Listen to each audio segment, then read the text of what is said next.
breath and stepped out from round the corner into the street. For a second, she almost thought they hadn't noticed her. They carried on chanting, oblivious of the solitary, dark-haired girl watching them from the corner, waving their signs.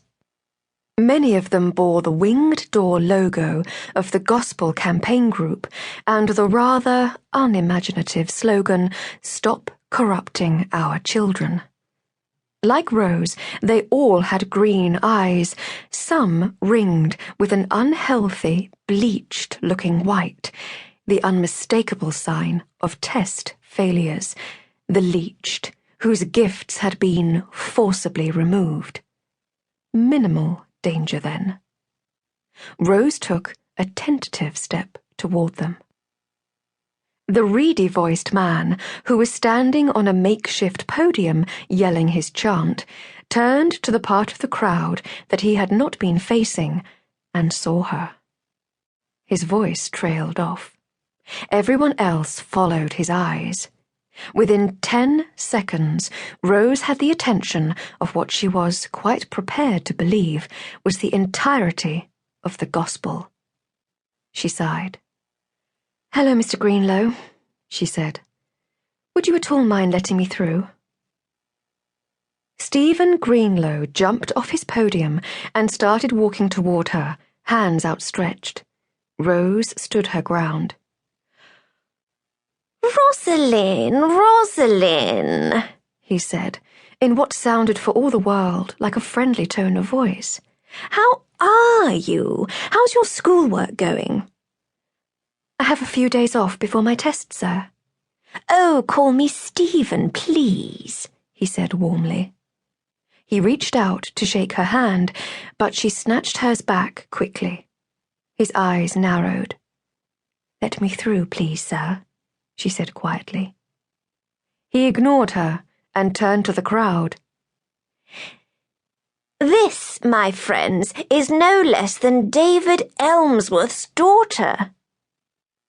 The crowd, unsure what was expected of them, made a hesitant sort of noise, not quite a cheer, but not a heckle either. Even, indeed especially in these circles, the name of David Elmsworth was well known. "Tell me, Rosalind," he said, "what do you think about the practice of contaminating spaces for pure gifted children with Ashkind presents?" "I think it sounds a lot like integration, sir, and as such is laudable." "Only to those who want to hear that." "Mr. Greenlow, if the only people who hear your messages are those who want to, you are going to have a very small congregation." This time the crowd's reaction was definitely a boo.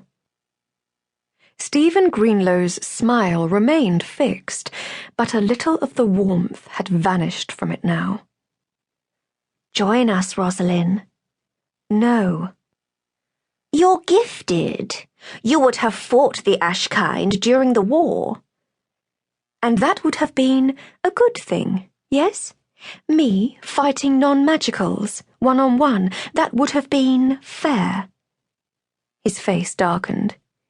"It would have been a necessary evil."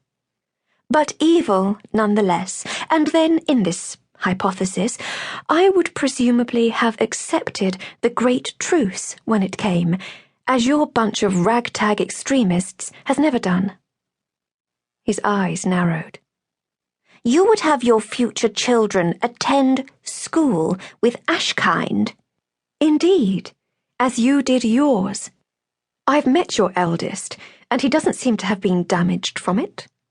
Now, let me through." Something not entirely friendly crossed his face when she mentioned Aaron.